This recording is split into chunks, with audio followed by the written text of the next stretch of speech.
Hello, everybody. Welcome to another Comic Source Comic Boom collaboration. It's your DC Spotlight for the week of December 11th, 2024. Hope everybody's having a healthy and happy holiday season. Don't forget, if you want to check out our Indie Spotlight every week, it's over on the Comic Source channel on YouTube. Just do a search for the Comic Source. Head over there, like, comment, subscribe once you get there. If you want to listen audio only, wherever you go to get your podcast, your favorite app or platform, do a search for the Comic Source and subscribe. Thousands and thousands of past episodes that you can join us. Also, our Indie Spotlight will be out tomorrow, both on that audio-only feed and on the Comic Source YouTube channel. Don't forget, you can win a free month of Global Comics, the premier destination, best place to go to read comics online. If you are listening to us audio-only, you want to check out the DC Spotlight every week on Rocky's channel, Comic Space Boom! On YouTube, where you can see our smiling faces and check out all the art about the books that we are talking about. So a little bit of a smaller week compared to the last couple of weeks for DC and independents this week, although last week was a very small independent week.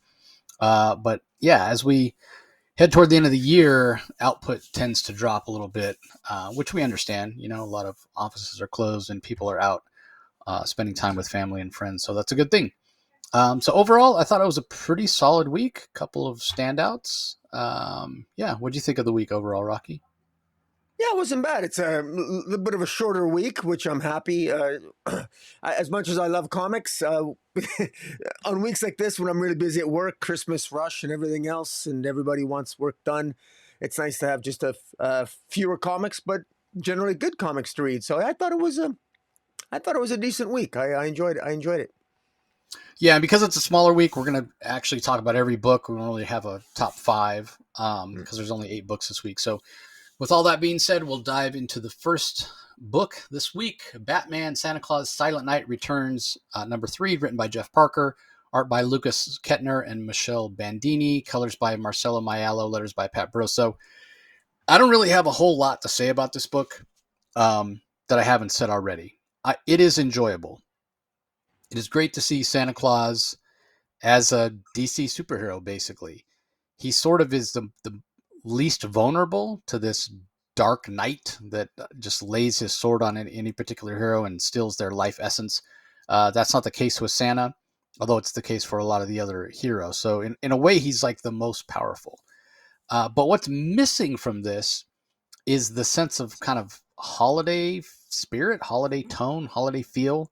The celebration of Christmas that was in last year's Silent Night book. So although I'm enjoying it, I'm not enjoying it as much as last year. Although the villains in this particular issue, and really the last couple of issues have taken a little bit more of the spotlight, and that's nice to see. Because they're villains that we don't see that often. Villains that are favorites, like Felix Faust or Gentleman Ghost. Gentleman Ghost, I love. I always thought he's like one of the best visuals of any villain in comics, Marvel, DC, or otherwise. He's just fantastic. But what would be nice is if it was those villains having the sense of wonder that so many of the heroes did in last year's book. That's what helped give a lot of that holiday feel when they got to meet Santa and they were kind of awestruck, when they got to meet him for the first time. And that's just missing this time around. So, yeah, I'm not enjoying it as much. Plus, last year's had Michelle Bandini art throughout. And although the Kittner's art is fine, along with Bandini's art, the melding of the two is not great in the sum of the parts, as opposed to last year when it was all Bandini. It was fantastic. So it's okay. It's average, maybe a little above average. But part of the reason that last year's was so great was that holiday feeling. There's a sense that it's missing. It's not landing. And maybe it's because it's just not new. Like Santa, was a DC superhero last year. So we're kind of retreading ground that we've already gone over in a way. So yeah, it's not terrible, but I just don't enjoy it. Like I would recommend go and read last year's. I don't know that I'd recommend somebody to pick this up because it's a lot to ask when it's coming out on a weekly basis. So anyway, what are your thoughts on it, Rocky? Well, I think that if you did read last year's, this is definitely a nice follow up, and I like that DC is actually working with continuity. It's building up its own continuity for DC Santa Claus mythology, and in this issue, it ends on a cliffhanger where we meet Mrs. Claus, this Ula character who looks like an attractive looking elf. And I also like the fact that writer Jeff Parker's done a really good job here. He's introduced some. There are only a particular number of superheroes that are immune to the power of the night, and it's a nice, clever way because there's only like 4 issues here, but it's a clever way to get many of the eclectic array of DC heroes into the story and pull them in, and we get the Demon and Robot Man from the Doom Patrol, Zatanna, and it's just nice to see these characters sort of like pop up. Mary Marvel ends up being one. Metamorpho. They're ones that, for whatever reason, whether it's because they're a robot or Mary Marvel has powers grounded in mythology, that she's immune to the night, and you can almost kind of see that Santa Claus is sort of a creature of mythology, a creature of myth. So is the night. So is Krampus, who is the sort of like the quasi-villain in the first arc last year that we reviewed. And so I really think that Jeff Parker's done a good job here of respecting the lore from the original series and also giving us something to build on. It reminds me a little bit of what Grant Morrison did with his series Claus. Last year I got the fantastic Kickstarter hardcover of Claus, which collected not just Grant Morrison's original series of Claus, but he's done a series of follow-up stories with the mythology of his version of Santa Claus, which is really good. And it looks like DC's doing that here with respect to their own universe, and to great effect, because I think that if you're a fan of Santa Claus and you're looking for something a little bit different, I think at the very least, this will probably sell a lot more in trades moving forward in subsequent Christmas years. So I thought I enjoyed this issue, and I'm actually curious to see how it ends. Yeah, I mean, you're probably right that it will sell a lot in trade once it's collected. I guess we'll have to wait and see. All right, up next, something DC's been pushing pretty hard. In fact, there was a kind of a preview of it in a lot of books that came out last week. It's Batman Dark Patterns. It's a 12-issue maxi series written by Dan Waters. Art is by Hayden Sherman. Colors by Triona Farrell. Letters by Frank Vidovic. This is issue 1. We Are the Wounded, part 1. So what'd you think of this? I gotta say, I don't know what it is, but I would not have guessed that this was Hayden Sherman's art. I like his art better here than I do in the pages of Wonder Woman. I gotta tell you, and I don't mind it in Wonder Woman. It fits sort of like the style of what him and Kelly Thompson are doing over in the pages of Absolute Wonder Woman. But I really like this. And Dan Waters, this is a pretty good story. This focuses on Batman more as Batman's sort of. I get the impression it's sort of like early years. It focuses on Batman's detective skills, and in particular, Jim Gordon working with a different forensic psychologist or forensic pathologist, and Batman's a little bit frustrated. It doesn't, so there's a lot of Batman is he's frustrated, but he's dealing with there's a series of murders. Surprise, surprise! It is ultimately a murder mystery, and I think one of the things that stands out for me is, frankly, I'm going to say it again: Hayden Sherman's art. There's a kinetic energy to it that I really do find this more enjoyable. I find it better than the action in Absolute Wonder Woman. I think this is actually very, very good. I particularly love the interactions between Bruce Wayne and Alfred. Bruce Wayne himself is he ends up being shot in the issue. He's in solving the mystery. There's a serial killer. They're looking for a serial killer, and he's looking for connections between the serial killer and they're all connected through a law office, a lawyer. They were likely all clients of a particular lawyer. And in trying to obtain the lawyer's case files in order to find out who the killer might be, he ends up being attacked. And so clearly Batman has stumbled onto something. He's not really sure what. But it's clear that somebody doesn't want him to find out the truth. Surprise, surprise. And I, again, Hayden Sherman does such an amazing job drawing this villain here at the end, who's got literally nails in his entire body, and and it looks. I mean, Batman can't even fight this guy because no matter which part of the body Batman has to hit, he's literally got nails halfway through his skin. So if Batman defends himself and punches him, Batman could kill this guy because the nails will penetrate a vital organ somewhere in his body. But the visuals are absolutely incredible. The level of detail of the art here is incredible, far exceeding what I'm seeing in Absolute Wonder Woman. This is what blows me away. I'm thinking, like, did he put, like, I'm impressed. I'm impressed. I wish I'd see this in Absolute Wonder Woman, or maybe it's just what he's you know, he hasn't had an opportunity to really. I mean, I'm looking forward to more Absolute Wonder Woman if Hayden Sherman can draw this. I just find the line work to be better. The level of details is better. The backgrounds are better. It's Hayden Sherman's art that's making this story for me, and the story itself is pretty good too. But I'm really surprised by this, and the character that he fights, and this is called the Wound Man. And the Wound Man, because no matter, it's hard to fight him because he's got so many wounds on him that and even if you just try to defend yourself and fight him, you'll end up killing him. And in any event, this Wound Man escapes, and that's really how the sort of like the issue ends. So how is this Wound Man connected? Why is this Wound Man going around killing all these people? How is it? Or maybe he's connected to the real killer. I'm not sure, but I was quite intrigued by this. The standout for me was the art, and Dan Waters has crafted a very interesting tale, and probably one of the most visually stunning and cool looking villains that I've seen in a very long time, thanks to Hayden Sherman's extremely impressive art, which again, to my surprise, rivals his work on Absolute Wonder Woman. So what do you think of it?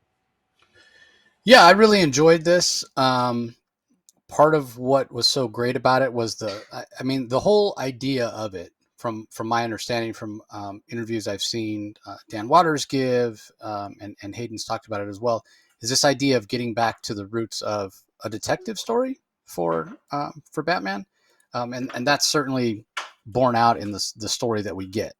You're right about Hayden's art; it's phenomenal here. I don't. I find it hard to compare to the work he's done in Wonder Woman. I mean, I've been following his career for a long time, and if you were to go back and look at some of his previous work, I think you wouldn't guess that it was him on some of the things that he's done, just because it does look so wildly different. But that being said, you know, I think the point being that it's not supposed to, like, the Wonder Woman art is supposed to look like what it looks. It's a little more fanciful. It's a little more mythological as opposed to what we have here, which is it's very urban, right? Like it is Gotham City, so it sort of looks like what you would expect it to look like, and he does a good job with that. Yeah. But for me, and you're right about the villain as well. Very interesting concept where he's got nails that are, you know, partially driven into his body, and like you said, if Batman were to punch him, he could kill him because it's going to sink the nails in farther, and the whole idea, which is played throughout the issue, of torturing people, like this guy, you know, not only does he do this to himself, where he's putting all these like projectiles and pointy little things in his body that's preventing him from Batman punching him, but also he puts them in such a way where it's not hitting anything vital, which is so interesting to me as well. So that's a really cool feature. But in addition to that, again, this has been marketed as a detective story for Batman, and it certainly has been that so far.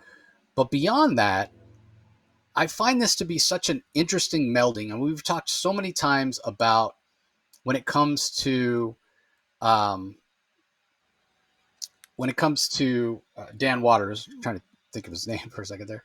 When it comes to Dan Waters' art, what he is able to do, in terms of his stuff, is so weird and so out there, in a way almost esoteric at times. And what we have here is but what we have in his Nightwing series is so different from that, right? Now what we have here is almost a melding of the two different things, where it's not as far out there as, let's say, what he did in the Arkham New World Order series, which was really out there, and or the Detective Comics backups that we read, where and Dan will say this himself. He's kind of known as somebody who writes stuff that's really weird. Um, but then if you look at what he's done in Nightwing and Destro as well, where it's a little more sort of what you expect in a way, from a little more traditional comic book tropes. Um, and so I find that to be very interesting, that this book is sort of a melding of that, of the traditional stuff that we've seen from him in Destro and Nightwing, and then you take the weird stuff he's done before, whether it be Arkham New World Order or the backups in Detective Comics or what have you, that were like super weird and out there. His Azrael series, which was super weird and out there. And this to me feels like a really nice melding of the two. So I'm just really impressed with what he's able to do, or what we get in this series. So yeah, I was a big fan of this issue. I thought it was really well done, and I'm really curious to see where it goes from here. Basically, I guess we'll have to wait and see. All right. Up next, we have Black Lightning issue number 2, The Standard, from writer Brandon Thomas. Art is by Fico Ossio, colors by Ulysses Areola, and letters by Lucas Gattoni. What are your thoughts on this one? Well, I think through no fault of Brandon Thomas, I think the premise of the story is something that it doesn't particularly interest me. It's coming out of Absolute Power, and that's not Brandon Thomas's fault. But to his credit, he's making it as interesting as possible. That is to say, I find myself not particularly interested in the fact that various heroes have their powers swapped, and there's new characters all over the DC. There's people all around the DC universe apparently that as a fallout of Absolute Power may have developed powers, and so far it doesn't feel interesting enough. And to be honest with you, it's a little bit misleading to me. Misleading is an unfair word. It's odd that they choose Black Lightning as the comic to explore that. It's not something that I would expect, but I don't mind it. Jefferson Pierce and I guess his daughter's going around essentially being de facto, almost like Professor Xavier's going around and helping people that have developed all these powers as a fallout of Absolute Power. I guess it's okay, except that it's odd. This second issue, there's a lot of it feels like unnecessary drama. I don't.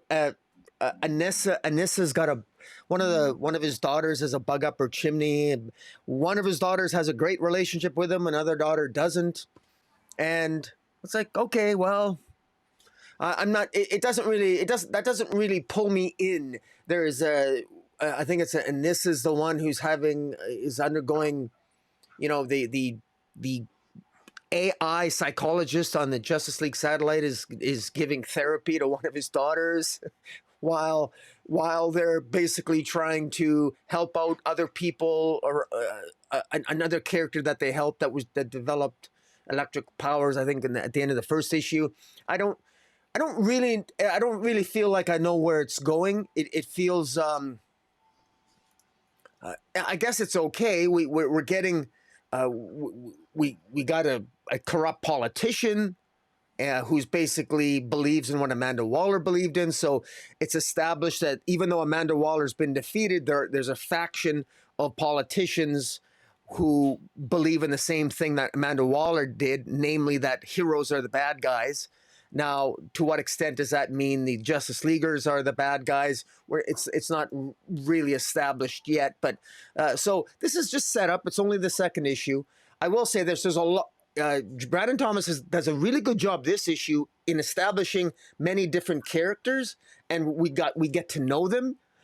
It's dialogue heavy, but I think it's informative, and it establishes more of of maybe where he's of this world building that he's trying to do. So not only is he working with the idea that that Jefferson Pierce and his daughters have their own functional slash dysfunctional relationship, which to build on, but at the same time, while they're working on their own relationship, they're trying to help people who develop powers or swap their powers themselves, while dealing with what's going on in the Justice League satellite through other comics that we've reviewed, uh, all along the Watchtower, and even Challengers of the Unknown. There's a common sort of plot thread, I think, that's at least that tether is there, and exactly what role this Black Lightning comic will take, I'm sure it's clearly there. So, and it is, it is connected to Amanda Waller, and this is. These characters are interesting, and there's potential here. I hope it gets the readership here. I think that, in fairness, though, I have to admit, I'm so excited. There's so many great DC comic books are out right now. Admittedly, this is one that has still potential to surprise me. Right now, it hasn't quite grabbed me enough, but it's got my attention. It's got my curiosity. But I'm hoping I want it to grab me and it hasn't quite grabbed me yet. I'm hoping that maybe there's a new character will come up, or there's going to be a plot hook or something that grabs me more than what's hooked me so far. It's got potential, but it's not quite there yet. But we'll see. Maybe as the story progresses, there'll be other things that happen. Because right now, we got Steel, we got Natasha Irons, we got. We got a lot of characters, a lot of moving parts, but no plot that's really grabbed me yet. But we'll see. We'll see. Brandon Thomas, to his credits, he's utilizing he's got a tough assignment here. He's got a lot of moving parts here, and he's handled it very well this issue, but it hasn't really gelled for me. What about your thoughts? What do you think? Yeah, I mean, part of it is that, like you said, it's not something. It's not what you would maybe think of. The first book I'm going to think of when it comes to, okay, where are they going to explore this idea that there are powers that have been switched around in the DCU. Oh, I know that's going to happen in the pages of Black Lightning. Like, it just doesn't. Yeah. It doesn't seem like the most natural place for that to happen. But when you think about it, well, Jefferson Pierce is very much a teacher. So if you're thinking, okay, well, where could that be explored, and where would we have Jefferson? Like, how is he going to affect the DCU? Where's he going to be sort of most interesting coming out of Absolute Power and what have you? And so when you think about it from that perspective, you can kind of see, okay, well, yeah, it makes sense. He is a teacher. We want him helping out, particular issues with people who are trying to learn how to control their powers again because their powers have changed, or they have new powers for the first time. I get that, right? Like, I mean, I think that's kind of the point of the series. On the other hand, I also feel like you do, where it's like, yeah, but is this really the, not necessarily the best place for that to happen, but is it the best pacing for that to happen? And what I mean by that is, so I enjoyed the first issue quite a bit, but it was mostly focused on Jefferson Pierce establishing this idea that he's in charge of the group that's going to go out and look for these people whose powers have gone out of control, or they have new powers for the first time, and what have you. And then, and it's him. It's one of his daughters. His other daughter supposedly lost his powers, and then the big reveal at the end is she didn't lose her powers. She's just one of these people whose powers are out of control, basically. So, what does that mean? How does she handle it? That sort of thing. So once that's established, now we have a little bit of a time jump between that issue, the end of issue 1 and this particular issue. So when you started to say, yeah, it's a little bit misleading, I thought you were going to say it's a bit misleading to even call this book a Black Lightning book, because as much as Jefferson Pierce was a big part of the story in issue 1, he isn't a very big part of the story here. It's more his daughters. It's more this local councilman who's sort of reminding everybody or preaching the gospel of Amanda Waller. Amanda Waller is right. These metahumans are a threat, blah, blah, blah. And it's almost like he's a guest star in his own book in a way. And I get that Brandon Thomas is probably just trying to get all the pieces in place to tell the story that he wants to tell. But it does feel a little wonky because, again, I think it goes back to what you were saying about it's not the most natural fit for Black Lightning to be the book that explores the power switch ups and what have you. Um, but it might, to your other point about, hey, it hasn't grabbed us yet, but it might be the book, right? We just haven't gotten there yet. But I thought the first issue was really good and established sort of, this idea of how personal this is for Jefferson Pierce, especially because his daughter is one of the ones that's being affected by this change in the powers of the DCU. But then that all gets pulled back and the focus shifts in the second issue, where the second issue feels a little choppy. And it's, again, I think because there's so many different plot threads that Brandon Thomas is trying to work in here so he can tell the story he wants to tell. So we have the issues with his daughter's powers. We have the question of one of the guys that he rescued, one of the young kids that he rescued whose powers have gone out of control. He shows up here. His mom doesn't seem to have like the best of intentions, but he's helping out at Steelworks. So that thread's going on. Then you have the thread going on in the Justice League satellite. And you have Dragon showing up. Like it's a lot. There's a lot going on in this issue.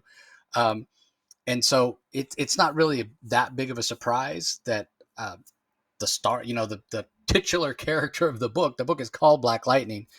And we sort of get just a little bit of Black Lightning in this issue.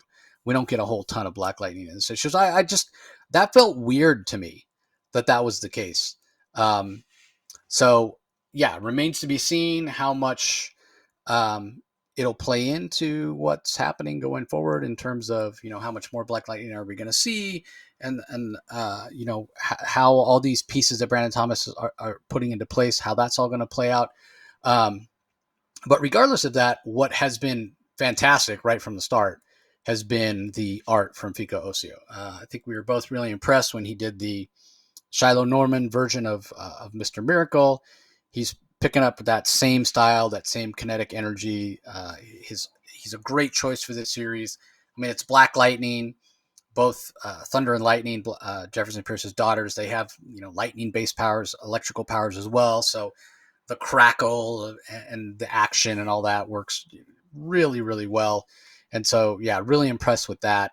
That level of detail that he puts in and what have you. So, this is still a wait and see for me on how well it's going to work. But, it's not that I'm not enjoying it. It just was a little surprising to me to kind of see Jefferson Pierce take a back seat in his own book. Because again, there were just so many other plot threads and what have you going on. All right. Up next, we have DC versus Vampires, World War V, issue number 5 from Matthew Rosenberg. As the writer, Otto Schmidt on art, Perluigi Casolini on colors, Tom Napolitano on letters, and there's a backup as well. Credit Matthew Rosenberg. We talked about it when he sort of revealed that Barbara Gordon wasn't dead. I really like the feel of the world that he's built in terms of how it's a modern world, but yet it's post-apocalyptic because the vampires have basically won the war, which in a way changes it to a world that in a lot of ways is kind of like the Dark Ages in a lot of ways. And then the other aspect of that being it's also a world that's very dark because basically the sun doesn't exist anymore. So that's kind of interesting as well. But when I talk about that medieval sense, there's a sense of monarchy here as well, right? I mean, that's sort of the system of government that vampires traditionally use. You have the king or the queen of vampires and what have you, and her subjects. And yeah, we thought she was dead. Turns out she's not. She's making her active return here. She's no longer in a coma.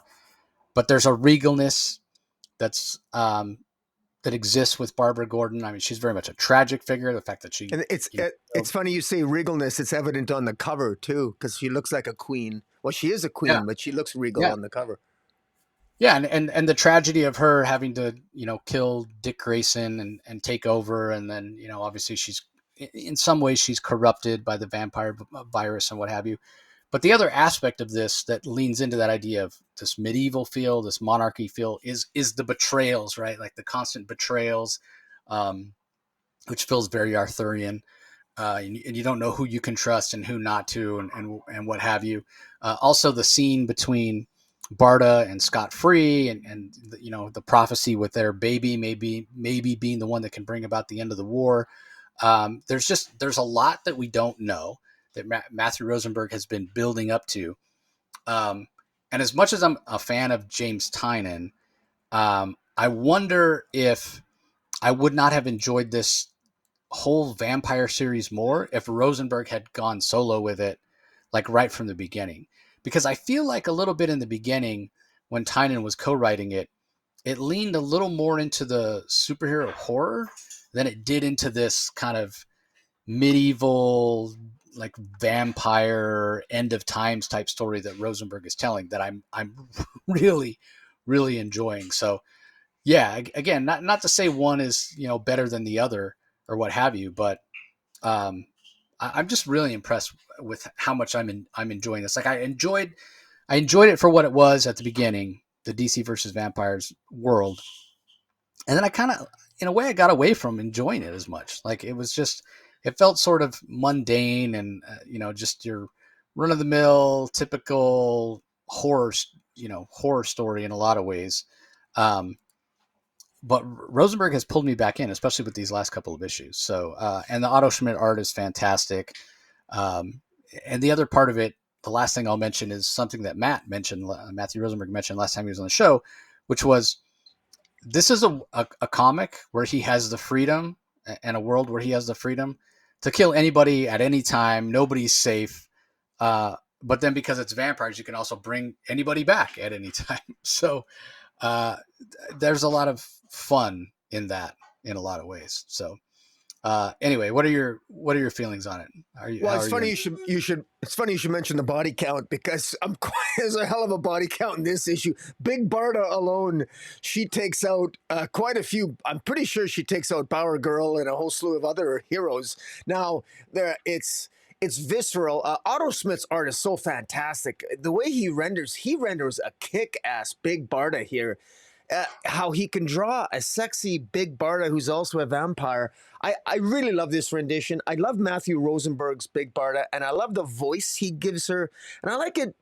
I like it a little better than what Kelly Thompson's done with Big Barda in Birds of Prey, because this one is a little bit more, not quite as, I hate to say the word dumb, but she's a little bit, she's almost too monosyllabic in Birds of Prey. This one, she has more majesty or she's a little bit more regal. Even when she's a vampire, she's got a self-righteousness and an anger inherent in her, but it's grounded in a sense of principle and justice and fairness, and her own sense of I won't say fairness, her own sense of justice that survives even though she's a quasi vampire now. It has to be remembered that Scott Free and Big Barda are not human; they're new gods, and so while they're both technically vampires, they were bitten. It's because they're also new gods that their offspring is part of the prophecy that could lead ultimately the humanity / world of vampires into a new era, whatever that might be. The violence in this issue is and the moral dilemmas in this issue are just very abundant. In particular, this issue starts off with Black Canary stopping Green Arrow as he's about to shoot an arrow into Damian, because Damian's a vampire. Black Canary, she still has that moral compass that says, no, you can't. Green Arrow's telling her, look, we can't. A vampire's a vampire. You can't, just because he's Damian. I mean, we didn't like him even when he was human. We sure as hell don't like him now when he's a vampire. Yeah, that was a great line. You're like, oh, he's terrible. Like he wasn't that great when he was a hero.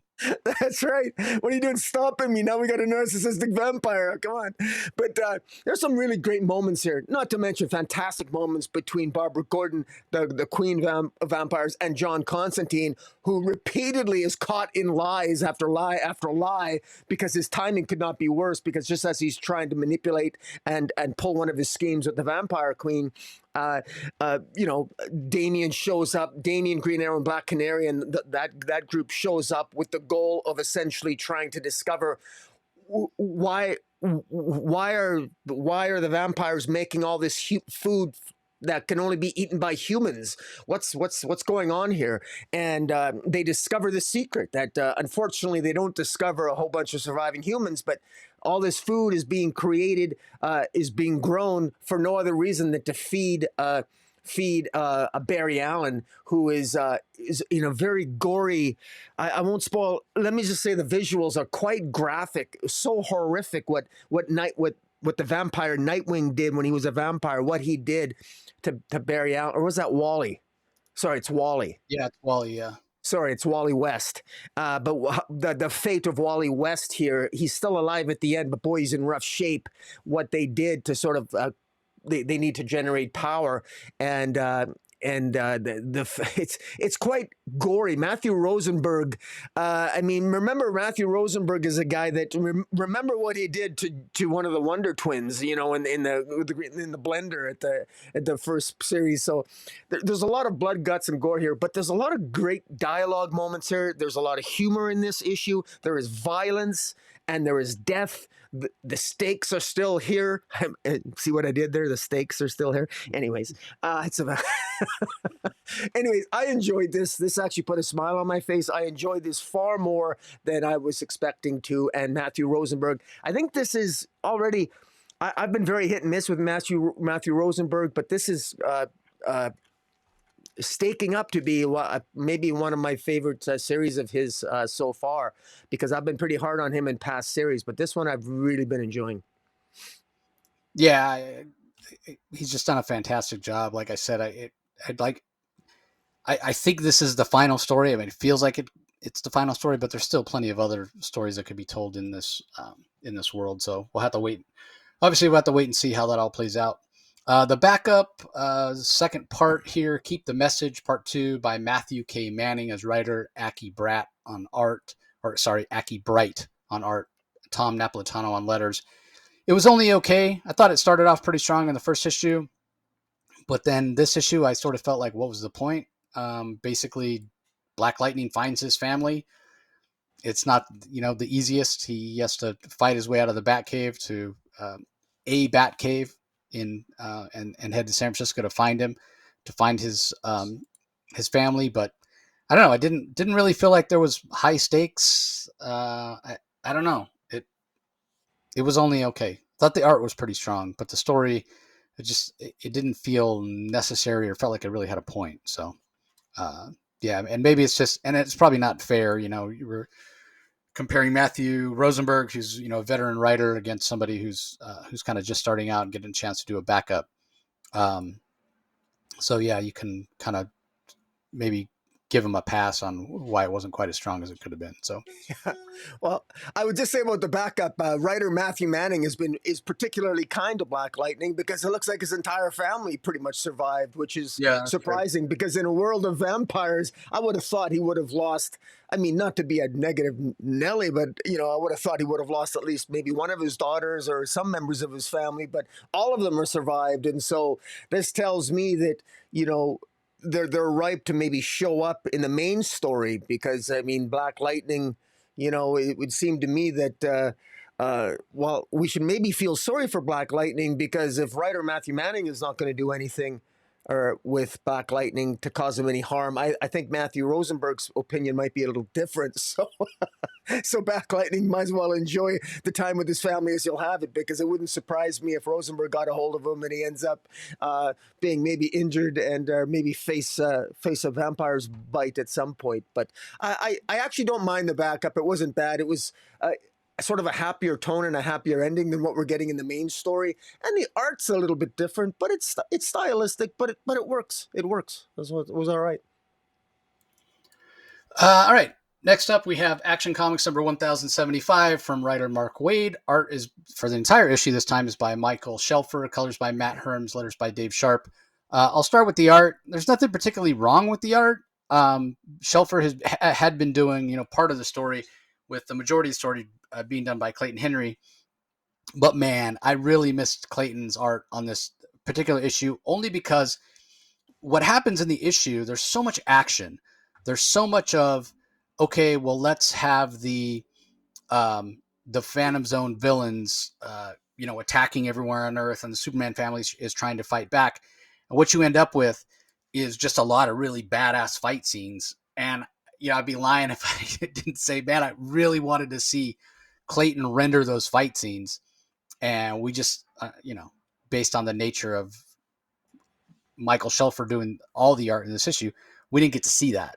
So I was just a little bit disappointed in that. Again, not that there's anything wrong in particular with Shelfer's art in and of itself. So all that being said, there's a little bit of a time jump here from the last issue to this issue in terms of last time the issue ended with with Superman in the sun, and all the Phantom Zone criminals had escaped and they were there, and what's going to happen and all that sort of stuff. So that's what we got last issue. So super interesting to see here with this time jump and Superman himself, and it's told in flashback. So Superman himself, he was basically beat to within an inch of his life, for lack of a better way to put it, when he was in the sun, and he was just outnumbered. Like, everybody got their Kryptonian powers back, in a very timely fashion, but because of him being outnumbered, he was basically defeated, and he was able to get back to Earth, and they get him back to the Fortress of Solitude, and they put him in the recovery chamber and what have you. And so all that makes sense. Mon-El, comes to the rescue, and Mon-El is in a interesting situation where he's sort of here, but sort of not, because he can't be here completely. He's a little bit out of phase, because if he's here completely, then the lead poisons him and he dies immediately. So a lot of moving parts. The Superman family has acquitted themselves well. When Superman himself wakes up and is recovered, they're able to defeat most of the Phantom Zone villains, and it's not because they're necessarily any more powerful than the Phantom Zone's villains that escaped, because technically they're on the same level of power, being a Kryptonian under the yellow sun, but it's more about the experience that they have and the fact that they're working together and they're more used to having these powers and what have you. And so I thought that was interesting from Mark Waid as well. But there are a number of Phantom Zone villains, some of the bigger names, some of the more villainous names that you would recognize, that have gone off planet. And that's the kind of the cliffhanger ending. Like, the Superman family doesn't know where they are. They didn't, and kind of smart when you think about it. Like, why stay on Earth where the Superman family is going to recapture you possibly, when you could just go out and be causing havoc in the greater part of the galaxy? Like, why hang around and take the chance of being captured? And so how that's all going to play out, how they're going to try to find a way to evade capture, whatever, all that remains to be seen. So looking forward to seeing how all that plays out.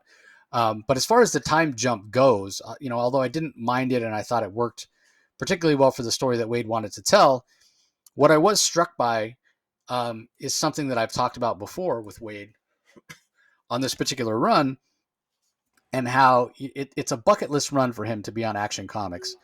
We've talked about that a lot, and talked about it with Mark when he's been on the show before, because he waited so long to be on Action Comics, and how, I just want him on there for a good solid run that lasts years.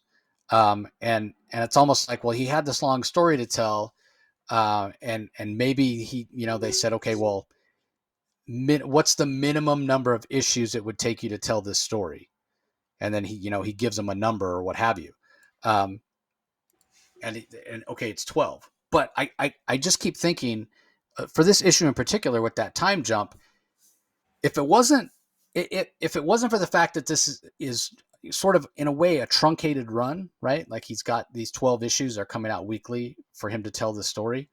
Could he have told the same story in, let's say, 18 issues, and then we don't have to have time jumps like we had in this particular issue?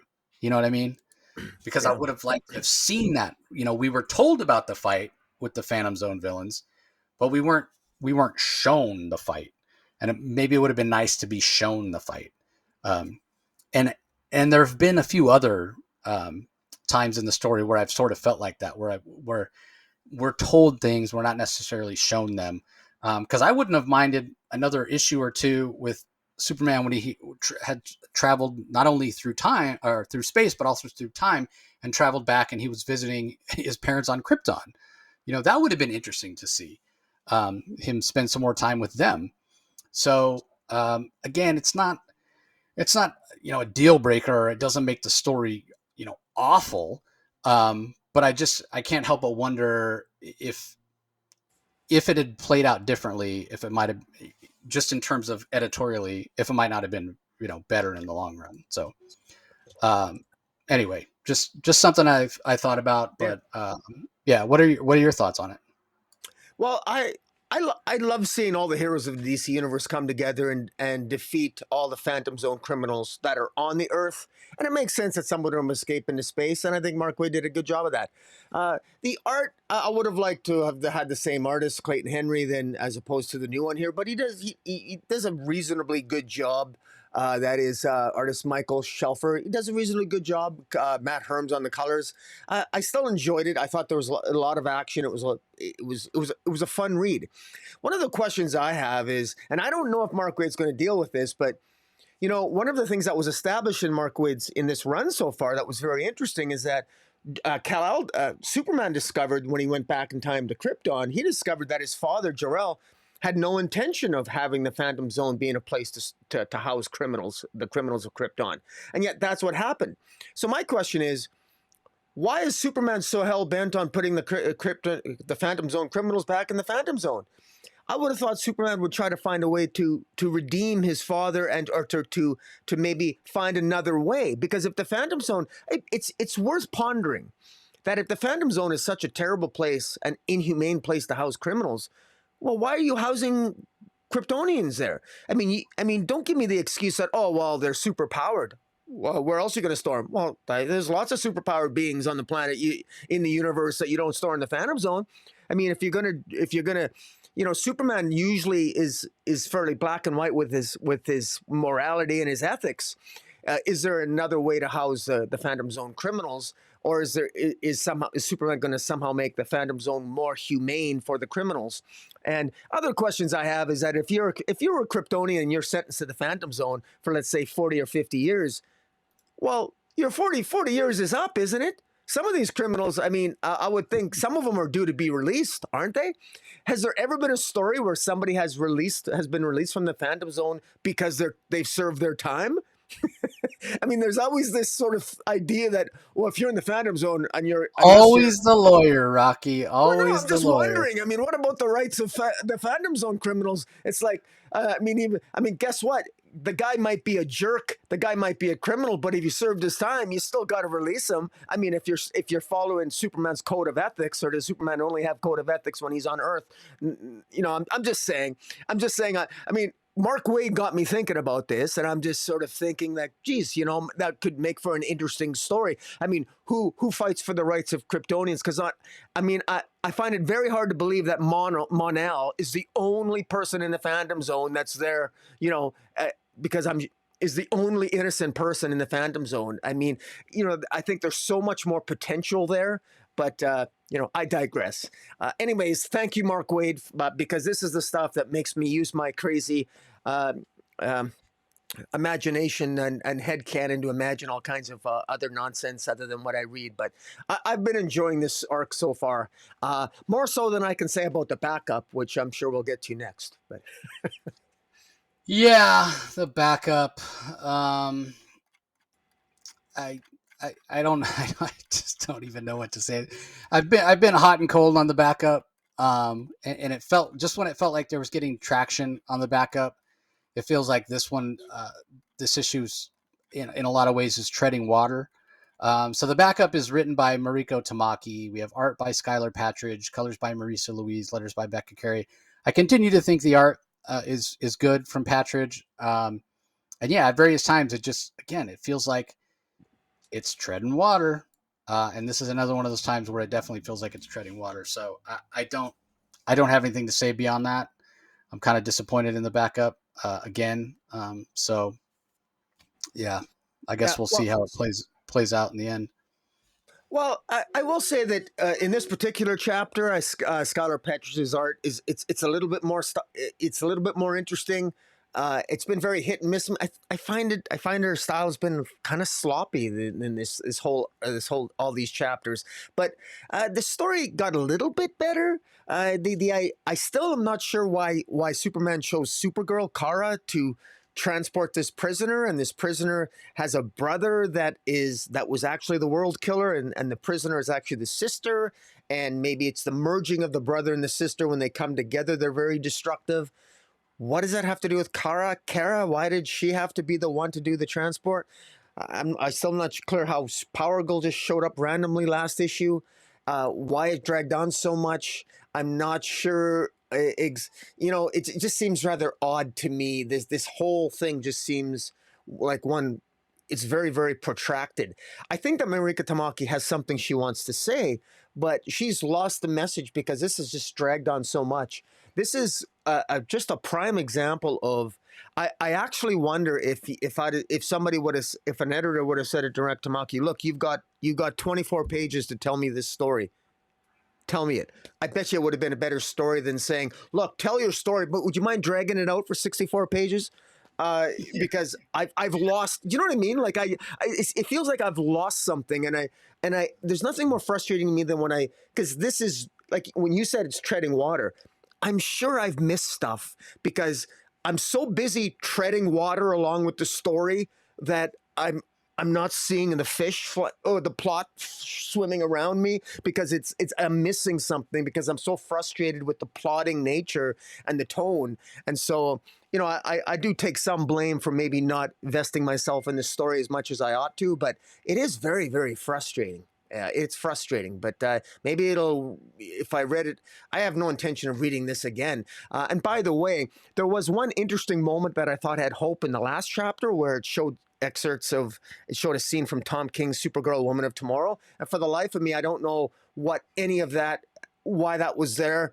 I'm looking for some relatable theme. I'm trying to figure out how does Supergirl relate to this girl? To me, this is missing necessary narration. This is missing a necessary grounding in what, like, Marika Tamaki needs to spell things out a little bit more for us in terms of what's the story she's trying to tell here. I would prefer. I'm actually asking to be spoon fed a little bit here because I'm just not getting it. It's not gelling for me. But whatever. Yeah. So do you remember? And maybe you don't because this was before we had started like collaborating on doing the spotlights every week. But coming out of DC Rebirth, Action Comics was bi-weekly. It was when Dan Jurgens came back to the book, and it was the first time he'd written Superman in quite a while, quite a number of years. And there were so many times when I would review Action Comics because it was coming out, and it felt like the story was padded a little bit. It was like if you took the two issues that came out every month and you put them together, it was more than you would get in a single issue of Action Comics, but it was less than you would get in two full issues. And I just remember thinking that like time after time after time. And I don't hold it against Dan Jurgens necessarily because I feel like, well, he's sort of stuck between a rock and a hard place in a lot of ways. Because, if he's not used to, writing a bi-weekly book, then you sort of get stuck in a way. And I just remember thinking that strongly at the time, just like, man, I'm enjoying Action Comics because, he brought back Doomsday and it was a lot of fun. But in a way, I felt like, but I read 2 issues a month, but I don't get 2 issues worth of story. And it just, when you said that about the editor saying, hey, tell me the story in 24 pages and it would be a cohesive story, but no, you have 64. So it ends up being padded, to use your word. And yeah, I think that's 100% the issue. Although I won't go so far as to say that I won't read it again. I might, read it all together once all the issues are out. But man, it really would have to stick the landing enough for me to say, okay, let me go back and read it all together. Um, and partly not necessarily because I don't think it might not be worth doing that, but mostly because it's just an issue of time, right? Like Yeah, we always have so many comics to read. Do I really want to exactly. go back and read something that may or may not pay off in the end? So yeah. Anyway, let's move on. Excuse me. Up next, we have the Superwoman special, issue number 1, written by Joshua Williamson, which was a little surprising to me. Yeah, I mean, yes and no. The fact that it was Williamson and not Waid, or they didn't co-write it because they both are, writing Lois in their respective books. But it's written by Joshua Williamson. Art is by Edwin Galman, Laura Braga, and Nicola Semegia. Colors by Rex Locus, and letters by Dave Sharp. What'd you think of this? Basically, the story, somewhat of the story of how Lois got her powers, even though some of it is, I don't, what's the word, left to the imagination, or still left mysterious. Was we don't get all the answers, I guess you'd say.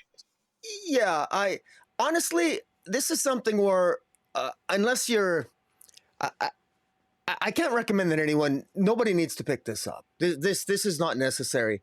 There's only one tidbit of information and that was revealed on the very final page that I thought was really, really cool, and I can't wait to hear your thoughts on it. But I, I, first of all, if you're going to tell me the origin of how Lois Lane got her powers, how she discovered her powers, this was a really boring way to do it. I thought this was boring as hell.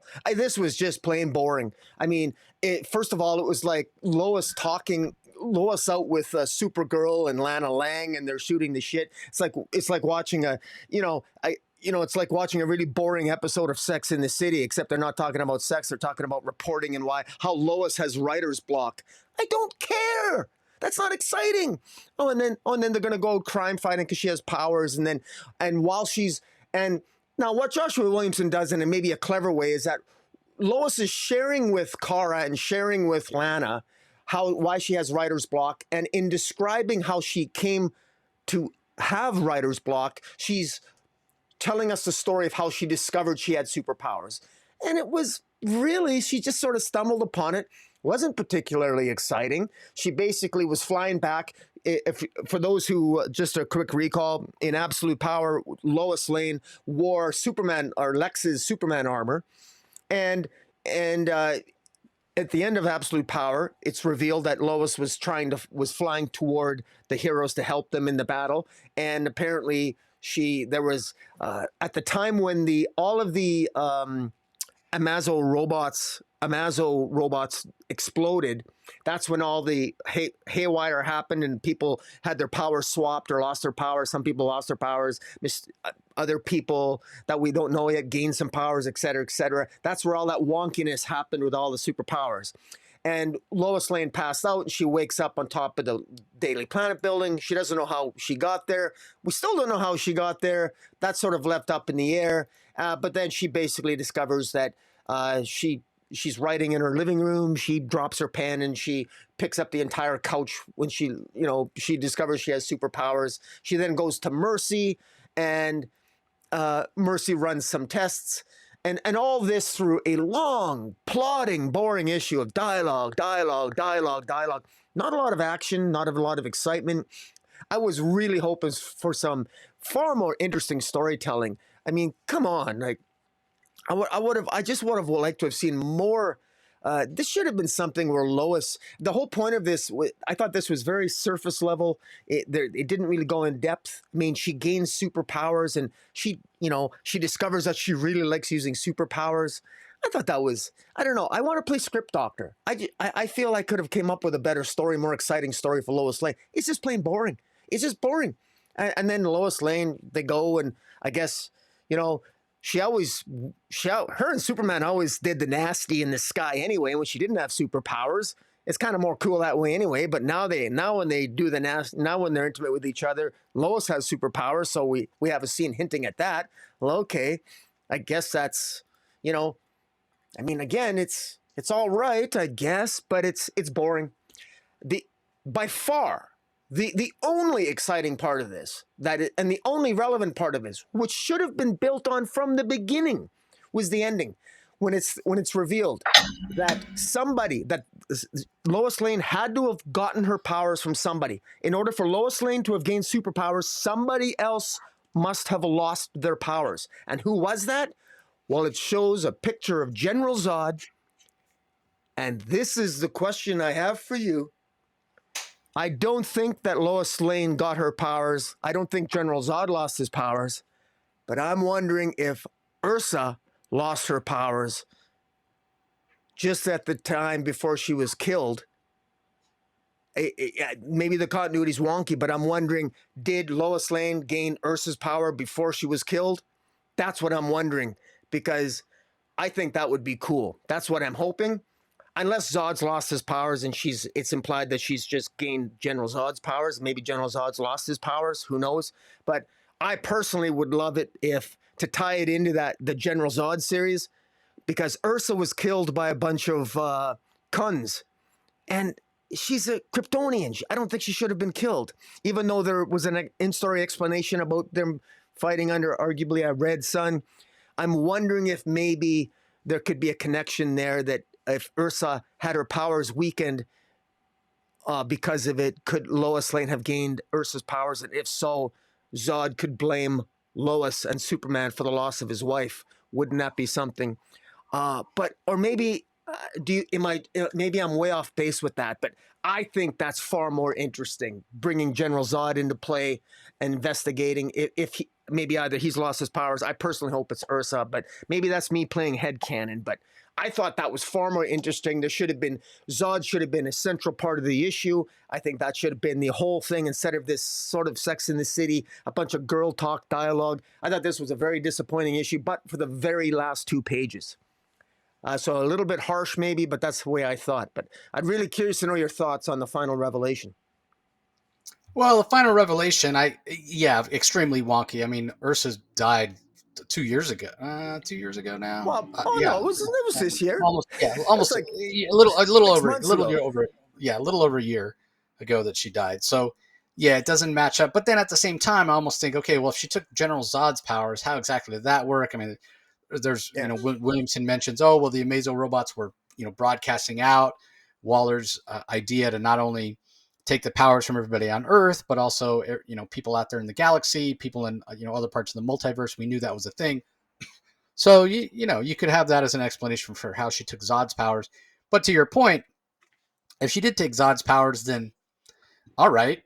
So Zod doesn't have powers. How is he a match for Superman or Wonder Woman or whatever? I mean, it's in the hands of the writer. It's in the hands of Williamson. He would find a way for Zod through his various machinations. Maybe he uses armor. Maybe we know Lex is going to have a choice at some point in the Lex Luthor special between being the good person he's becoming or regaining his memories and maybe restoring more of that Machiavellian personality. He's like, man, I stay here and I'm happy with this, new happiness that I found in connection with my daughter or whatever, or I can help save the planet and become an evil son of a bitch again. Is it him stopping Zod? So who knows? I mean, either way, a good story can be told. However, I will agree with you that if you don't take Zod's powers away and you have it, Ursa's powers at the last moment were taken away, or she didn't get them back, even though the sun had shifted back on New Krypton from red to yellow. She didn't get them back at that time because Lois took them. I mean, now you're just giving Zod one more reason to hate not only the House of El, but also Lois. That could be interesting, could establish, animosity for years to come. On the other hand, do we really need to establish any more animosity between Zod and Superman? I think it's pretty well established right now that Zod hates Superman, always will. He's always going to be an arch nemesis or what have you. So I could see it going either way. But to your point about playing script doctor, that part of it I could see. Yeah, it could work either way, and it would be kind of interesting if. How much would, not that it was anything that she could have done or prevented or whatever, but would Lois feel guilty if she knew her receiving the powers was responsible for another person dying, that sort of thing. I mean, it's comic book death. Ursula will be back at some point. right? As far as script doctoring the rest of the issue, no. The rest of the issue is perfect in my mind for a Lois Lane story. If Yeah. this was a Superman story, if it was a Supergirl story, even to some extent, if it was a Power Girl story, and it was told in this way, then yeah, I would agree with you that yeah, there should have been more action. It shouldn't have played out like this. But to me, this issue is quintessential Lois Lane. It's who she is, right? She's not the kind of person that's really introspective. Never has been a character that's been that way. She's very much been a character where she gets her thoughts and her whole thinking process and the way she decides things and works through problems is by talking to other people, by talking to other characters, whether that be Perry or Jimmy or Clark or whomever. And so now she has these superpowers. She's not exactly sure how she got them. She thinks it's linked to the armor that she was wearing, and she's right in a way. And so it's not a conversation she can necessarily have with Jimmy or Perry or her father or any of the people that she normally would talk to about things like this. Clark is, off the table when she gets these powers. He's off dealing with absolute power stuff. So who's she going to turn to? Well, she's going to turn to Supergirl. She's going to turn to Superwoman, the Lana Lang version of Superwoman. That makes a lot of sense to me. That they understand because they have powers themselves, and especially Lana. So much in common with Lana at this point. So I really enjoyed that aspect of it. I enjoyed her the fact that she discovers how much she loves using these powers, but still feels a little bit guilty. Like all that just felt like spot on characterization from Williamson of who Lois is. So I really enjoyed it. Could it have had more action? Yeah, it could have. Did it lead into a little bit into the tropes with Zod at the end? And as much as Mercy has kind of been transformed from this um, sort of tangential henchwoman from Lex Luthor to being more of a heroic archetype, running Supercore. But here she kind of leans back a little bit into this villainous route. She's keeping things from Lois. She's keeping things from Superman. Um, why she's doing that, she's playing her cards very close to the chest. We'll have to wait and see. I thought the art by Edwin Gallman, his pages were fantastic. I wasn't as big of a fan of the Nicholas Semeja pages. I just think his art style is the wrong style for this particular issue, this particular story. And there was a third artist as well. I'm trying to remember who it was. But there wasn't as big of a difference. Laura Braga. There's not as big of a difference in style between Edwin Gallman and Laura, although they did pick the right progression, right? Edwin's pages are first, and then Laura, and then Nicola, because it basically it gets sort of goes from the most DC house style with Gallman's art to lesser and a little more cartoony with Braga to really cartoony with Semegia. So at least they ordered the pages correctly. But I'd rather Gallman would have done the whole thing. But I get it. It's a big book here, 40 pages, I think. So yeah, I really enjoyed it. I thought that Williamson, as he's done throughout his Superman run, nails the characterization of Lois. Remains to be seen how exactly it's going to tie in with Zod, like you said, and Lex, and how long Lois is going to have the powers. She's not going to have them forever. I mean, it's already been hinted at that she only has them for a finite amount of time, and that's one of the concerns they have of her out there using him. What if she's in the middle of fighting Doomsday and all of a sudden her powers go away? Then what? Yeah. But yeah, I guess I will have to wait and see. Um, I didn't think about it being Ursa, so credit to you for coming up with that theory. I think I do like that because again, if Zod doesn't have his powers, it's going to be that thing that I always say about the Joker, right? Like if Batman were real and the Joker was real, Batman would beat him in like 30 seconds and lock him up, throw away the key, and we'd never hear from the Joker again because he doesn't have any actual superpowers, right? And now you're taking the most powerful hero there is, Superman, and Zod goes up against him with no superpowers. It's over in 5 seconds. Like, I don't care what sort of, machinations you're going to use. It's not really a fight. So yeah, maybe it would be better if it was Ursa. So we'll have to wait and see. But yeah, it sounds like I mean, I was considering this for my book of the week. I didn't pick it for my book of the week actually, but man, I was expecting you to really like it, and you didn't. Well, yeah, it was just mediocre to me. I was just disappointed. So Yeah, I thought it was so good. I don't know. That's my predilection for just liking Lois as a character, maybe.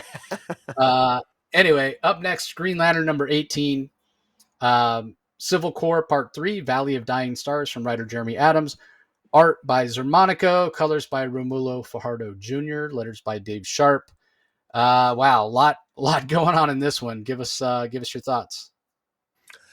this is again, this is Star Wars in the DC universe, man. Jeremy Adams continues to just impress the hell out of me. This was a lot of fun. This was like the third act of a science fiction movie. It's just completely epic. Everybody's kicking ass. The villains, the good guys, the bad guys, everyone in between. It's really, really good. I got to give credit to the colorist here, Romulo Fajardo Jr. Man, that guy had his work cut out for himself on this one, man. This was the color work's incredible. I mean, some of the double page spreads here are just amazing. Uh, uh, Lord Theros, his of course now he's got control of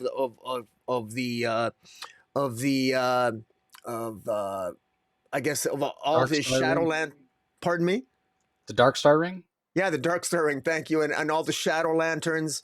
And the problem with all the Shadow Lanterns is that a lot of them, and a lot of the United Planet Lanterns, they're, the Green Lanterns, led by Hal Jordan and crew, they don't want to kill them because they're actually innocent and they're being used. And so they got an uphill battle, and so they not only have to defeat them, but they also have to defend themselves and defeat Theros.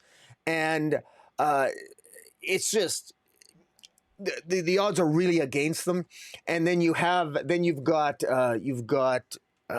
Star Sapphire, Carol Ferris going against I don't even know what you call it, sort of like almost like her version of Parallax, her love creature there, which is really an odd looking creature.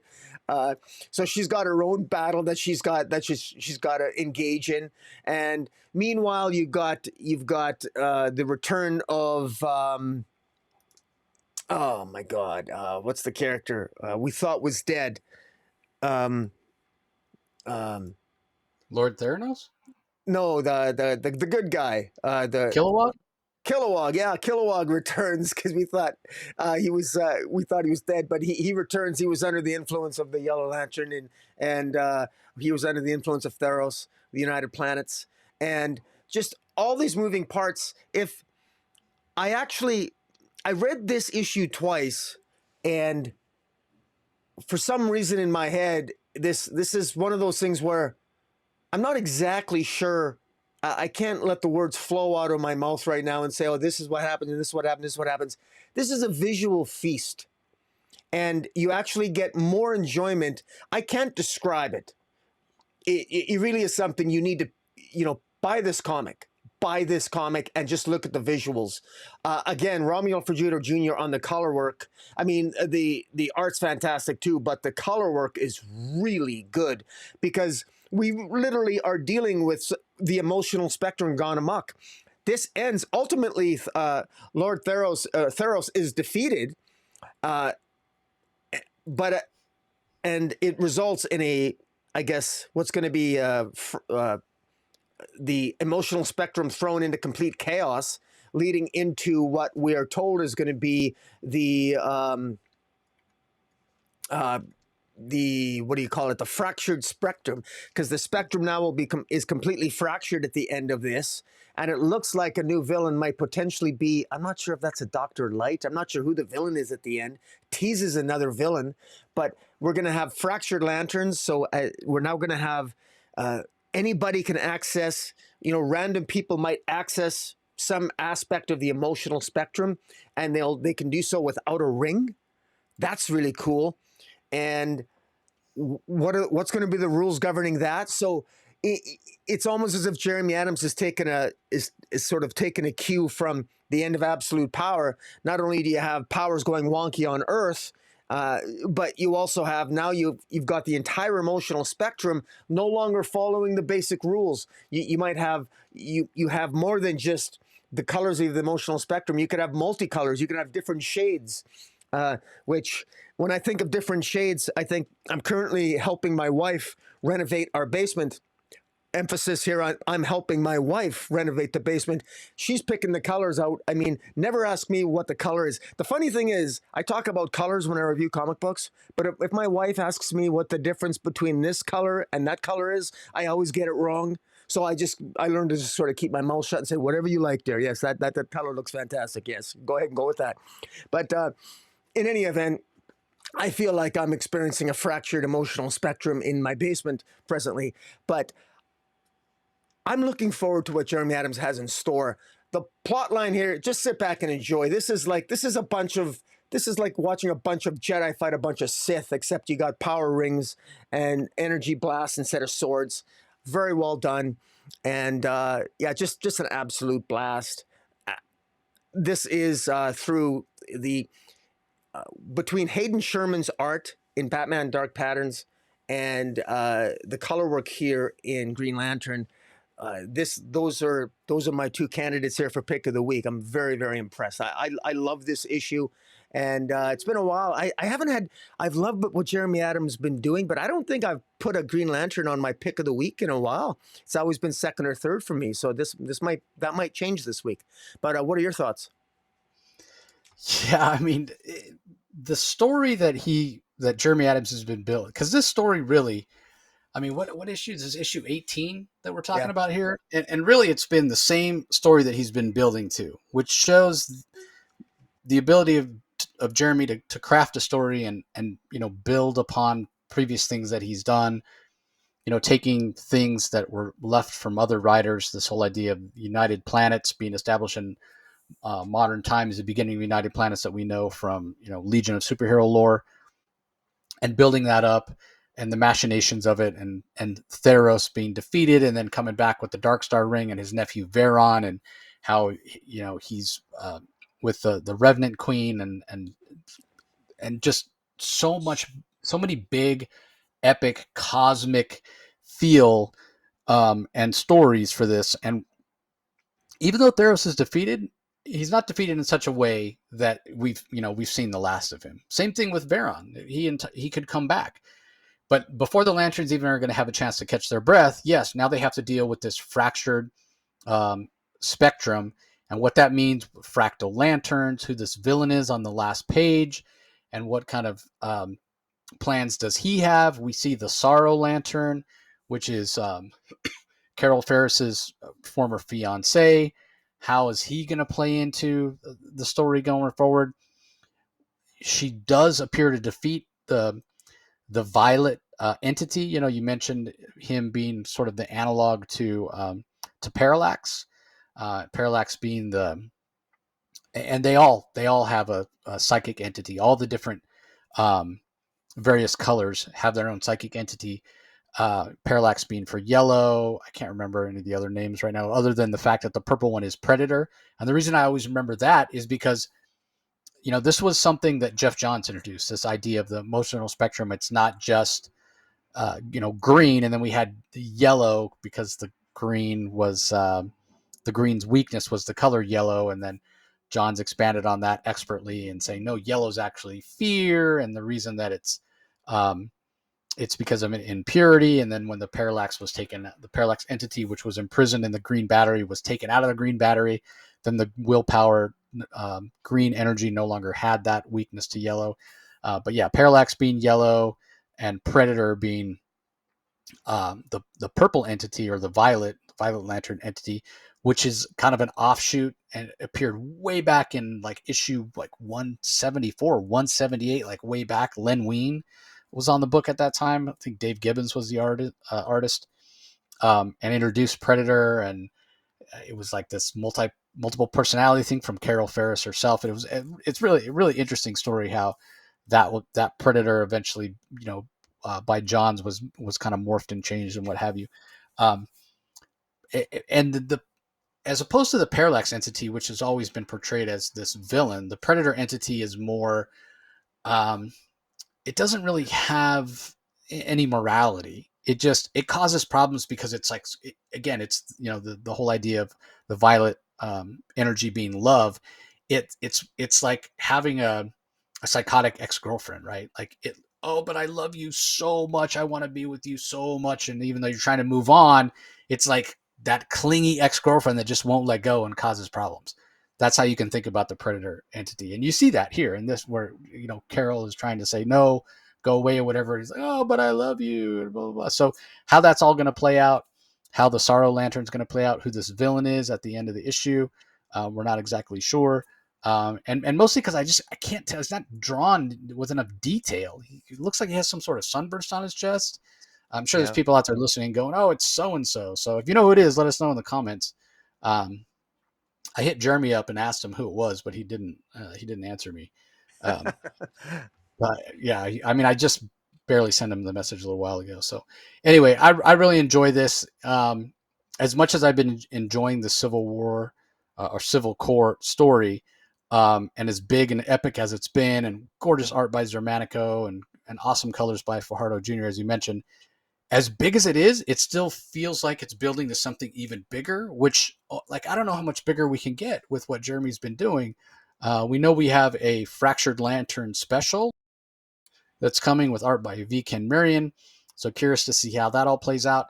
And I just keep thinking back to the first time we had Jeremy on to talk about him moving off of Flash onto Green Lantern, and how he's like, yeah, editorial saying I got to keep everybody on Earth, and it's so hard to do because you just want to tell big cosmic space opera stories with Green Lantern, and I haven't been able to do that or what have you. Now he's like, I mean, I get it. Like Jeff Johns with Blackest Night and introducing all the different Lantern, spectrums, and like he really put a stamp on the character. Maybe it's not a stretch to say Jeff Johns added more to the Green Lantern mythos than any writer before or since. My argument would be that Jeremy's trying to catch up. He really is adding some really interesting concepts, and pulling in other things, because obviously some of the stuff is based on things that Phillip K. Johnson did in his Green Lantern War Journal story in terms of the Revenant Queen and what have you. But yeah, credit Jeremy for being able to take concepts that other writers have done, like United Planets and Theros being corrupt and what have you, that Bendis did, and now with what PKJ did, and melding it into something that's really his own with these fractal lanterns and what have you. So Jeremy's going to be on the show very, very soon for our 12 days of the comic source. So we're going to put him to work. We're going to be like, all right, if you haven't been reading Green Lantern, and somebody wants to jump on with the fractal lantern stuff, like, how would you explain what has happened so far? And we'll get him to kind of spoon feed a little bit, so people can understand what's going on if they're not reading it on a regular basis. So look for that coming up. I think he's probably going to be on the first episode of the 12 Days of the Comic Source, which comes out this coming Saturday, um, December 14th. So look for that. And don't forget, we're giving away a code for Global Comics, a free month of Global Comics every day for the 12 Days of the Comic Source. So yeah, fantastic issue. Definitely consideration for Book of the Week. All right. Speaking of PKJ, he writes the last book we're going to talk about in detail, Batman and Robin, issue number 16. We've got art in this particular issue by Miguel Mondoka. Carmine Di Giandomenico handles pages 7 through 8. Marcelo Maiello on colors, Steve Wands on letters. Yeah, this Memento story continues. What are your thoughts on it? I This is the first chapter. This is my favorite chapter so far. The story starting to finally it's starting to gel for me. I felt it was the first two issues were a slow burn, but Philip Kennedy Johnson, I knew that. I mean, the guy is very good. He does good character work, and this just took a while to sort of grow on me. And it finally, the history of this Memento character, all the history of it, of this history character, the murders of what's going on in Gotham, tied into something that the murders that have happened in Europe, meeting a European detective who's helping Jim Gordon out, the continuing relationship evolution between Damian and Bruce Wayne, Damian's struggle to come to terms with the fact that he's still very much bothered by the fact that he failed to save the one girl, the young girl that he met at the gala in the first issue. She was injured. He's coming to terms with that, and he's having issues with it's father-son relationships. PKJ is doing a good job of actually developing it's not all of realistically evolving the relationship between Bruce Wayne and Damian. And this new Lieutenant Catherine Lautrec, who's from Scotland Yard, she comes to Gotham. Together they investigate and they interrogate Scarecrow, who they believe has some inside knowledge on a particular flower, a poppy that was found to have been probably ingested by the victims or used by Memento, and all of this in such a way that that really builds this. I felt the stakes. It built it up.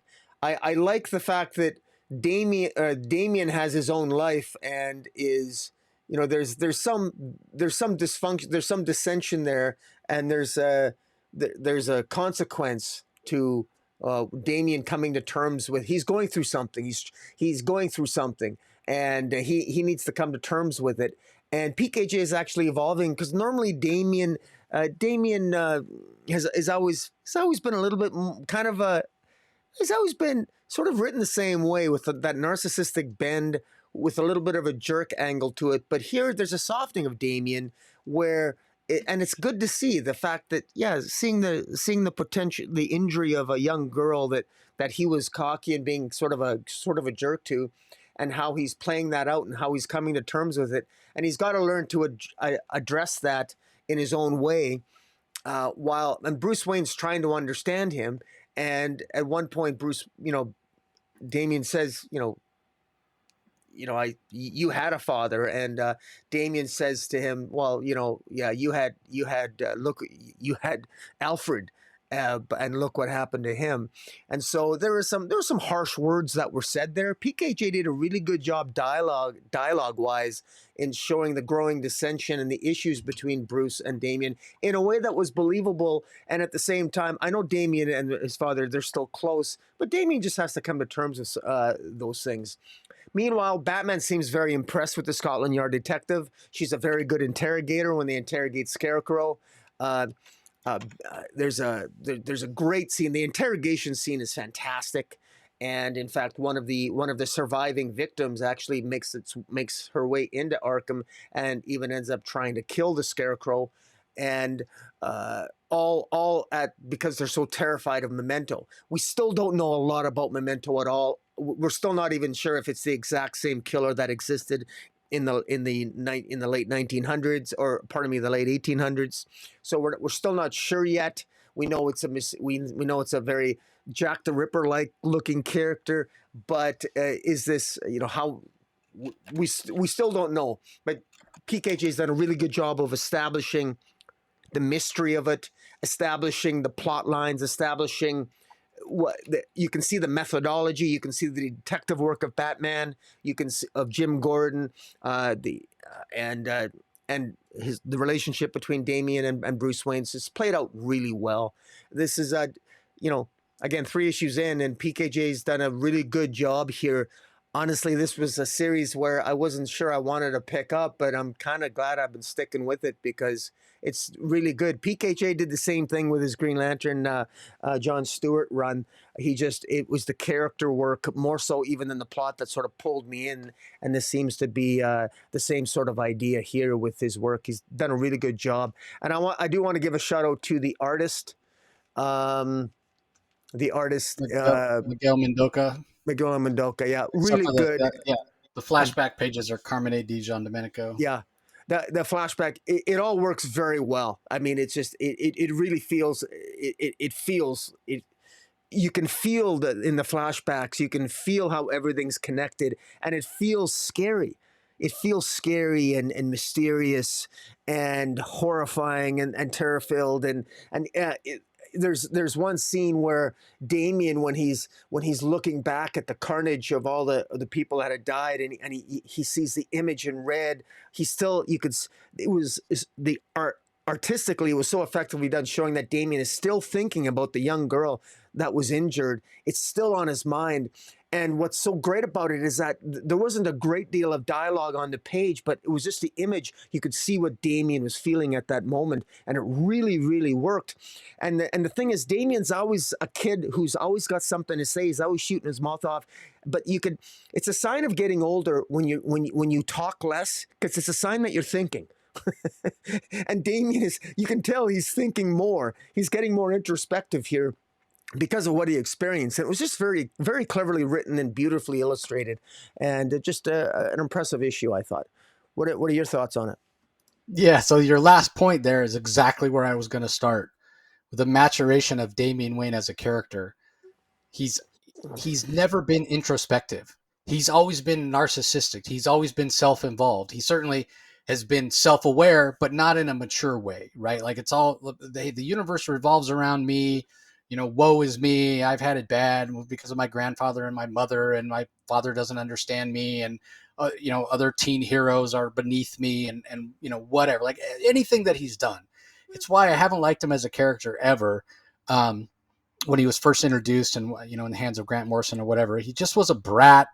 But you kind of give him a pass because he's so young, and as much as he's, was mature in terms of his abilities to be, a world-class assassin or fighter, or, hand-to-hand combatant, whatever you want to say, you expect kids of that age, until they're about 8, maybe 10, if they're a little slower to develop, to very much feel that the world revolves around them, because their worlds are so small. It's their parents, their, other kids at school, and that's about it. They're not as aware of the outside world, and they're not as aware of the consequences of their actions and how they can affect other people and what have you.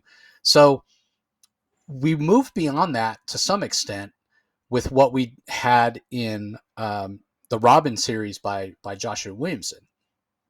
Now, we had actually moved beyond it a little bit prior to that with some of the work that Williamson had done in Batman. And then, if you remember, when the Robin series started, one of our complaints, or at least one of my complaints, was that Williamson had undone some of that evolution of the character, and I didn't like that. But then throughout the Robin series, he restored that maturation, and then even went beyond it. And then when he took over, or launched this Batman and Robin series, he continued that development, and this time bringing in the relationship that Damian had with his father, with Bruce, and it, in a way, it was a little bit warm and fuzzy, because they got along, and we even talked about it at the time, just because, based on the timing, in the regular Batman book, the Batman Catwoman war was going on, and they weren't getting along at all. Bruce wasn't getting along with anybody. He was having some problems. He was having a bad day. And in turn, we were having a bad day. You and I got into it several times, like our biggest rants. Like, we were heated. And some of it was like we were arguing before we started recording. It made for some great conversations or whatever. But yeah, if you're curious, everybody, go back and listen to that. But my point being, it felt a little wonky when the Batman Robin series started, because they weren't getting along over there. But then in this one, it was the warm and fuzzy, like I said. And the reason I enjoyed that so much is because it was a side of the relationship that we'd never had before, but there was an in-universe explanation for it. We saw Damian get into, his drawing the manga and telling comic book stories and what have you, and just maturing.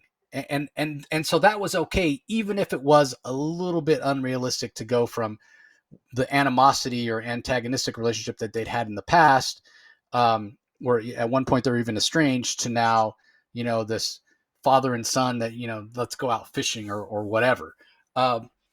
So now, in sort of a natural evolution of that, because we've had it all the way on one side of the spectrum, and then we kind of swung all the way to the other side of the spectrum. Now we're coming back to the middle, which, in a way, to your point earlier that you had said this, it's sort of a more realistic relationship between father and son, especially as Damian matures.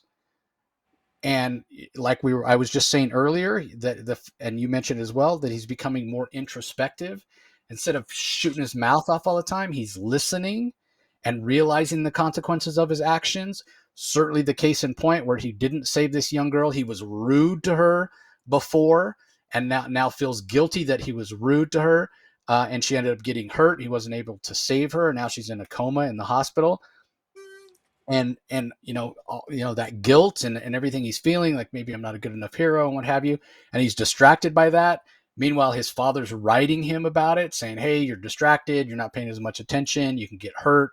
You got to give your all when you're out here on patrol and what have you. But he hasn't told his father why he's distracted or what have you. He's not able to open up because of the guilt and just because of that's just the way it is at that age. Now, in some ways, Damien has been more mature and that in terms of rebelling against authority, if you will, but it's sort of just a byproduct of him being trained so early and having all these expectations put on him. But now we're seeing not necessarily a rebellion, but some friction because he's going to start to want more independence and more freedom and say, yes, I'm your son, Bruce. And yes, I'm going to respect you, but I'm not always going to do what you say. Right. And we've seen some of that in the past, but not in this level. It's been more like kind of the bratty kid rebelling, right? Like, oh, you're not the boss of me. I'm going to take my ball and go home. I don't care that if you're my father or whatever. This is more akin to the way that Dick Grayson felt when he left, when he stopped being Robin and became Nightwing, or kind of went off on his own. Like, Bruce, I love you. You'll always be my father, but I need to go out and be my own man and make my own decisions and live my own life in a way. But it's always going to be Batman and Robin, and Damian is always going to be Bruce's son, and Bruce is always going to be Damian's father. And so there's a little bit of a different connection, obviously, in a different relationship that Damian and Bruce have versus Damian and Dick. And for PKJ to pick up on all that and subtly show this with Damien being distracted on patrol because he's thinking about the failure to save this girl and the fact that he's going and volunteering. Why is he distracted? Because he's thinking about skipping the patrol. He's going to go and volunteer at the hospital. We find out he's been reading his grandfather Thomas Wayne's journals and getting his perspective on, hey, I want to be a healer. I want to be a doctor. I want to go and help people that way and what have you. And all of a sudden, in this maturation process of Damien as a character and as a person, he's starting to question, hey, am I really making the best use of my time? Am I really changing the world, in the best way by being out here beating people up? His father's Batman. Like, the assumption's always been when Bruce finally hangs up the cowl that Damien would be the one that picks it up. And we know the whole, Batman 666 and possible futures and what have you. But man, could you imagine if DC would get to a point where they'd let PKJ tell a story where Damien would be like, I'm not going to be a superhero anymore. I'm going to go to medical school or what have you. Or even if he chooses to still be Robin or be another hero, change the name or whatever, outgrow the Robin costume or the Robin identity, but become a doctor as he gets old. Like, I would love that. That would be a fantastic legacy.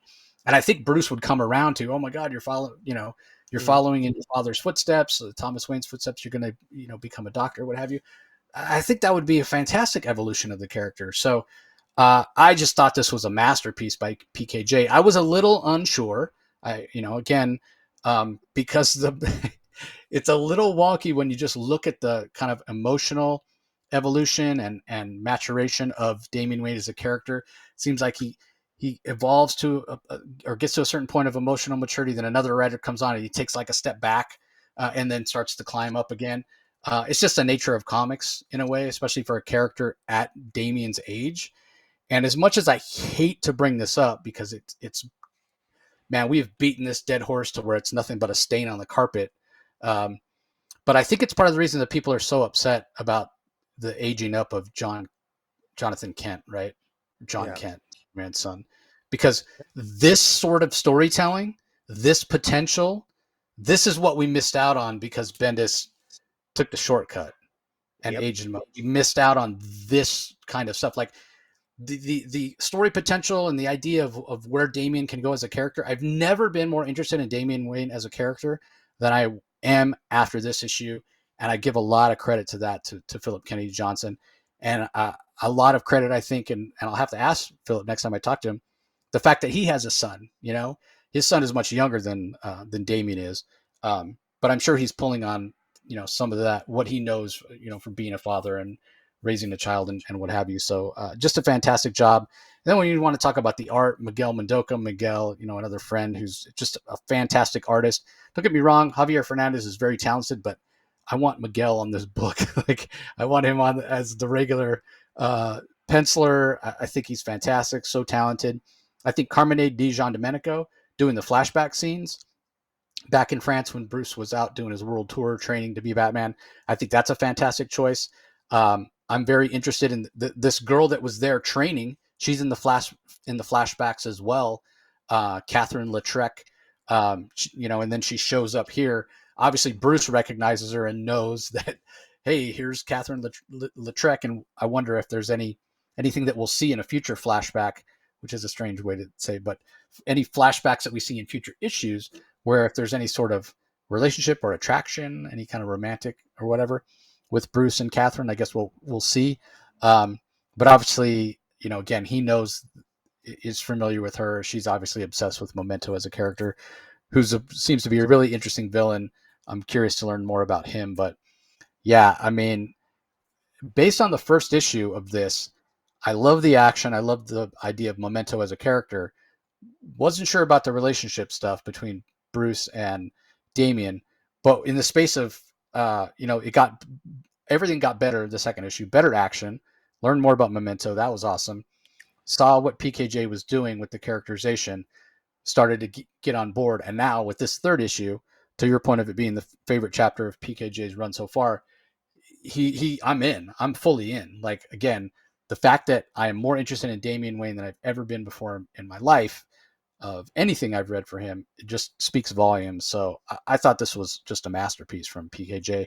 Can't wait to see where it goes. The whole true crime angle with Memento, Scarecrow, this Gravediggers Poppy or what Poppy Grave, whatever it's called, the poison gas, whatever. Super interesting. This is the way that you do it when you want to go back and add stuff into Gotham's history and have it not feel like it messes up everything that happened before, or if it feels like it goes back so far that we would have heard about this kind of stuff before. The fact that it was a cult, a mysterious cult, was here and gone, here one day, gone the next. I'm okay with this, as opposed to what Rom V did, where it was like decades and decades, and yet we'd never heard, even introducing a Batman back then. And it was like, really, come on. It just felt so forced. Whereas PKJ makes it feel natural. So yeah, a lot to like in this particular issue. I was really impressed. So that does it for the books that we're going to talk about in detail. There is a Gotham City Sirens Uncovered book that's out this week. So that's basically a collection of the different variant covers from Gotham City Sirens over the years. We do have a number of collections. We've got the Flash Volume 2, Until Times Stand Still. So that's the second volume of the Simon Spurrier run. We also have the entirety of the Suicide Squad Dream Team series, issues 1 through 6, which is kind of a prelude to Absolute Power in a lot of ways. That's written by Nicole Maines. There's also a 0 Hour Part 1, DC's Finest. So it's kind of those smaller format, which collects the DC 0 Hour event. There's also a DC Finest Legion of Superheroes, Zap Goes the Legion. And that collects a bunch of Legion tales that are very classic. I'm not going to read them off, but it's 576 pages if you're so inclined. We also have The Death and Return of Superman, the 30th anniversary collection that came out earlier this year in hardcover. It's now out in trade paperback. So those are the collections that are out this week. Pretty good options if you're looking to buy something for a DC fan for Christmas. So with all that, Rocky, time for pick of the week. I think I went Well, last time, so I'll let you fire away. okay. Well, I'm going to. I've had some time to think about it. I'm glad that you talked as you did, because I was contemplating, but I'm going to go with. I'm going to go with Green Lantern. It's just it's just I've wanted to put it on the pick of the list. That it's just avoided being my top pick of the week. But I got to put it on there this week. I've had an absolute blast with it. Jeremy Adams has done such a great job, and as I said, man, it's such a great time to be a Green Lantern fan. Hey, it's a great time to be a Superman fan, a Batman fan. I mean, DC's just doing a great job, but Jeremy Adams has got to be at the top there in terms of just in terms of the mainstream title. I think Green Lantern is the title to get. And it's he's at his Jeff Johns phase, and like you, I think you've said it before, and many others have noticed, he's taken the same sort of career path as Jeff Johns did in terms of writing the same titles. He's going to be Oh, writing the exact Aquaman same. coming up. Yeah. Yeah, From same. Flash to Green Lantern to Aquaman. Yeah, Exactly. yeah. Exactly the So same. it's good. So I mean, hey, man, there's nothing wrong. Imitation is the greatest form of flattery, and but if you got the talent, do it. And Jeremy Adams, he's got the talent, and it shows. He's done a really good job. So Green Lantern's my pick. What about yourself? Yeah, I considered Green Lantern. There was 3 books that I considered. Green Lantern being one of them. The other 2 being Batman books. As much as I'm sometimes uh, get tired of reading Batman. There was a couple of fantastic Batman books this week. I mean, Action Comics was good. The Superwoman special I really enjoyed as well. But for me, the detective aspect of Dark Patterns and the fact that it's a great melding of Dan Waters' superhero work and his weird work had me considering that. But ultimately, I gotta go with Batman and Robin by PKJ because again, like I'm not a fan of the Damian Wayne character, and the fact that he has me more interested in Damian than I ever have been. Plus, I think Memento is a fantastic villain. Plus, I thought Miguel's art was so good, and the Carmine too in the flashback, even though it's just a couple of pages.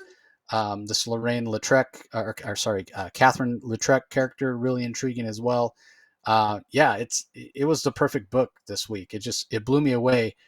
It was the last book that I read, not for any particular reason other than when everything was arranged in the file for our digital press copies. It was the last one, so I read it last, and I was like, oh my god, this was so good. It's not always the case, and where I got to go back and figure out, okay, what am I considering? What am I going to pick for book of the week? I read it last.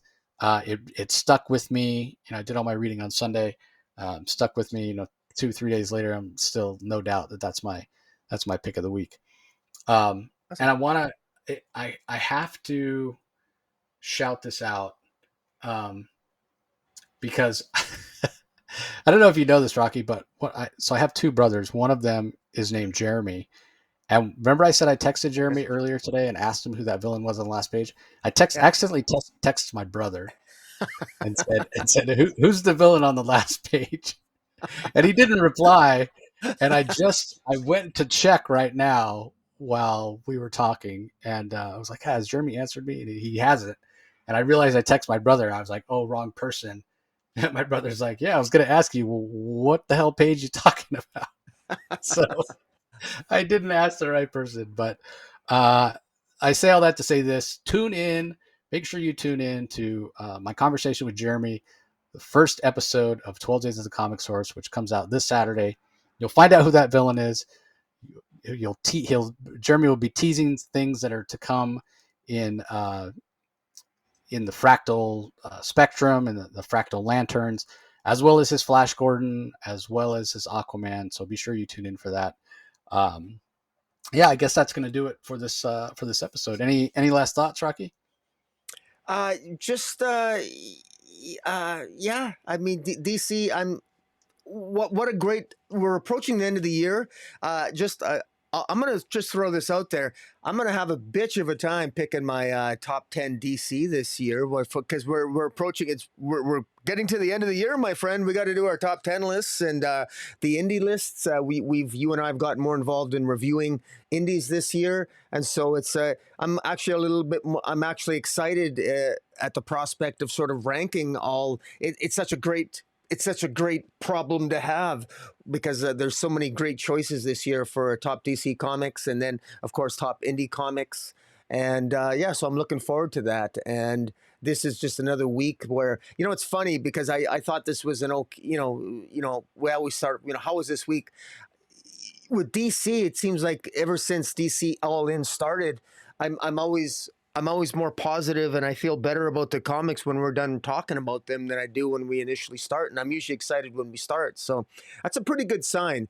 And I think if there's one thing I'd say to people, I think the one advantage that I would tell people, the one advantage I think you and I have, and those of us YouTubers who talk comic books.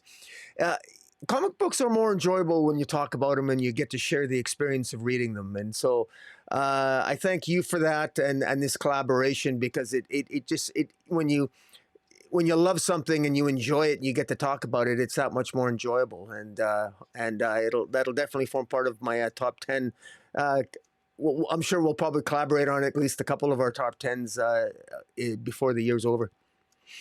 Yeah, I definitely agree. Talking about the books, even just giving your thoughts out loud, even if there's nobody else around, I think there's value to that. So, anyway, that's going to do it for this episode, everybody. Hope you're all having a healthy and happy holiday season, and we will talk to you next time. Catch you later.